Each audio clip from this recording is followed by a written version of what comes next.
Eye contact in dance. నాట్యం చేసేటప్పుడు మనం ఎటువైపు చూడాలి, ఇది చాలా పెద్ద విషయంగా పిల్లలకు తోస్తుంది. అయితే దీనికి సంబంధించి ఉన్నటువంటి ఒక శ్లోకాన్ని చెప్పుకుందాం.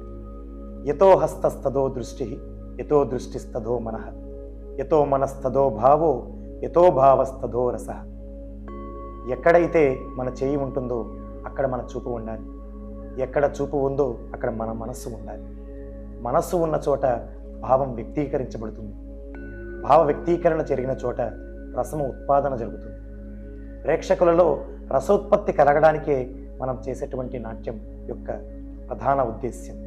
కావున ప్రధానంగా మనము చేస్తున్న చేయి వైపు చూడాలి అనేది చెప్పారు.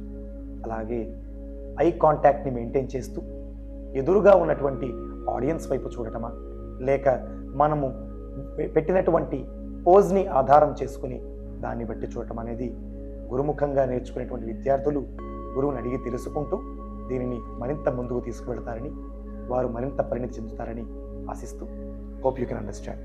Thank you very much.